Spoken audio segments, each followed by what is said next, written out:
For weeks, media outlets explained that the migrant caravan was a hoax designed to boost GOP midterm turnout. They're telling you the existential threat to America is a bunch of poor refugees 1,000 miles away. This group of folks, we don't even know where they are. They're way down there. They've been running on an imaginary caravan. This stupid caravan.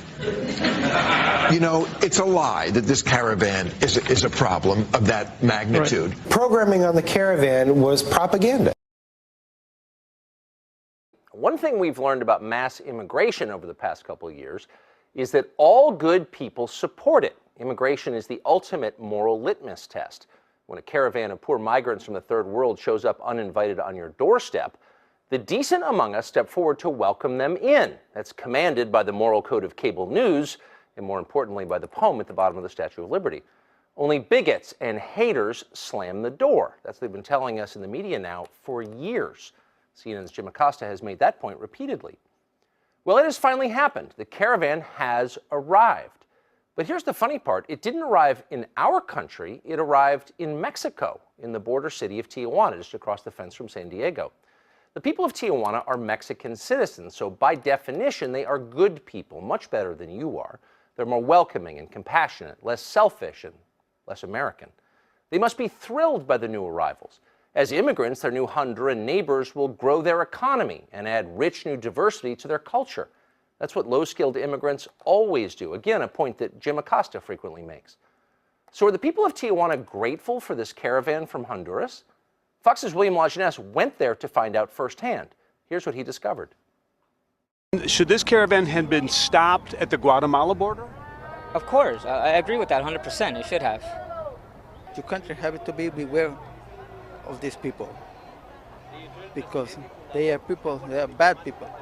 Because they don't belong here, they're just migrants, but it's like the same, in the same case, it's like when Mexican migrants going to the U.S., they're undocumented. You know of incidences here in Tijuana and in other cities that some of these people that are coming into with these caravans are committing crimes. This is not about racism. We don't dislike a certain group of people because they're from a country, one country or another. We are here because our government has not taken control of these, what we call invasion. Whoa, wait a second. That's not the script we expected at all. The migrants are disruptive. They, quote, don't belong here. Some of them are criminals. It sounds like what they're saying in Tijuana is when Honduras sends its people, it's not sending their best.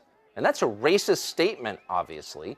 We know that because Donald Trump said something like that about Mexico once, and the geniuses on cable news never forgot it. They're still talking about that line years later as evidence of Trump's white supremacy. And yet here you have non-white people in Mexico saying pretty much exactly the same thing. How can that be? Let's check back with Tijuana to make sure we heard that right.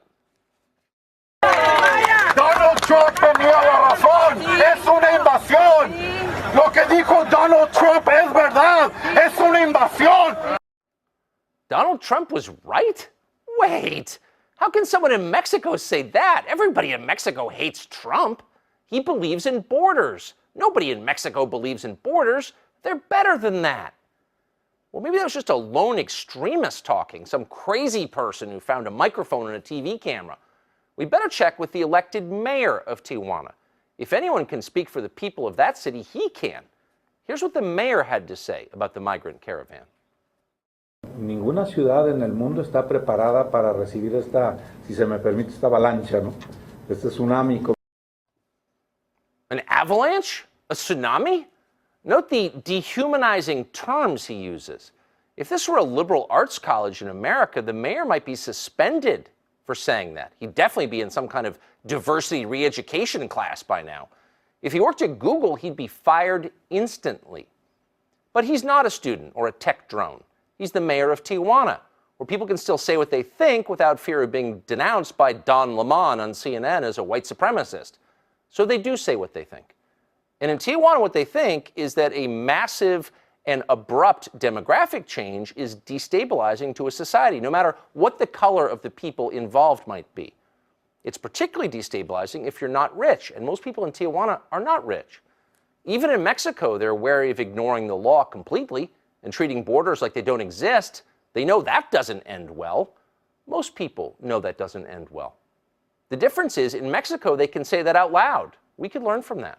Thousands of Central American migrants are at the U.S.-Mexico border, awaiting their chance to apply for asylum. Some are trying to circumvent what can be a lengthy process by crossing the border illegally where there isn't a checkpoint and then claiming asylum while already on U.S. soil.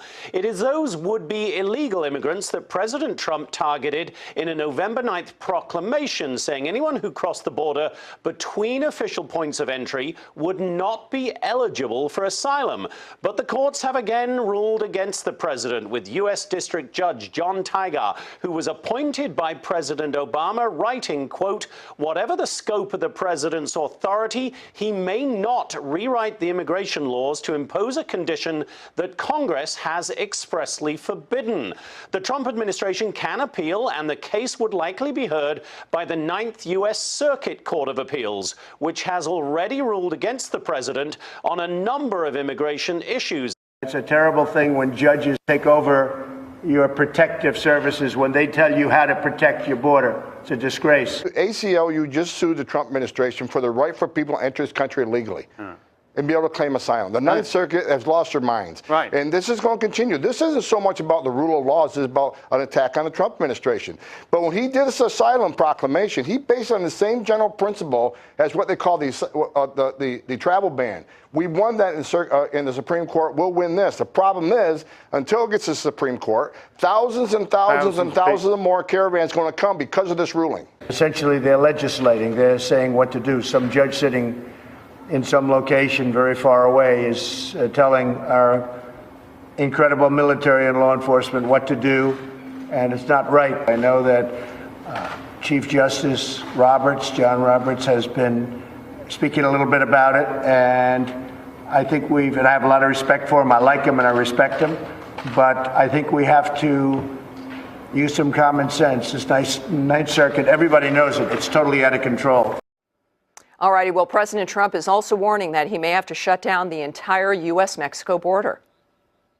If we find that it's uncontrollable, Josh, if we find that it gets to a level where we are going to lose control or where people are going to start getting hurt, we will close entry into the country for a period of time until we can get it under control. The entire border? The whole border. I mean, the whole border.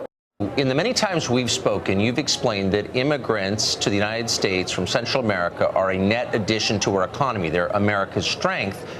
They make this a much better country. Given that, why isn't Mexico jumping at the chance to absorb these migrants into its economy? Why is it wasting this human capital? Well, the reality, Tucker, is that most of the immigrants that you see behind me, and as a matter of fact, they're not criminals or terrorists or not even immigrants. They're refugees. They don't want to stay here in Mexico. They want to go to the United States. Their plan is just to have a better life in the United States. And I think we have to concentrate now on what the role of the United States should be in all these crises. How many of these migrants are you personally taking responsibility for? How many are going home to Jorge's place in Miami at the end of the day? And please be specific. Yeah, well, I think that, again, this has nothing to do with individuals. I think President Trump's immigration policy has been a complete failure. Have you donated money personally? Tucker, I hope that, Wait, let me ask you, have you donated money? And I wish I could help them too. Well, I wish we could do that. Well, sure you can. I wish we could do something like that. Jorge cares more than you do, just not enough to help. At this point, you're looking at individuals from, we know there's at least 500 criminals. We know that we've got to be able to at least assess them properly in getting in here. What do you think they should just be allowed to come in, or do you think that there should be an orderly framework here? I think there should be an orderly framework here. And from what I understand, the people in this caravan are going to seek asylum, which is legally the way you can come here. In one of the ways you can come here legally. So I don't think they're climbing the wall. I don't think we needed to send troops to southern Texas climbing the wall right when there. the caravan's actually coming to Tijuana. They are climbing the walls. A representative of the group Angels Without Borders say the migrants are considering something truly unbelievable, a human stampede across the southern border of the United States. We live in a very weird time because we're told the country's on orange alert. So it takes you hours if you're just flying home to see your grandmother to get through the airport. Transport Security Administration has rules on the density of your pumpkin pie because if it's too moist, it counts as a liquid, so it has to be part of your checked baggage. That's what lawful Americans who are residing in this country entirely legally have to put up with. But at the same time as they're on orange alert, people can apparently just walk across the border with impunity. At some point, the public will get sick of the obvious contradiction in that, won't they?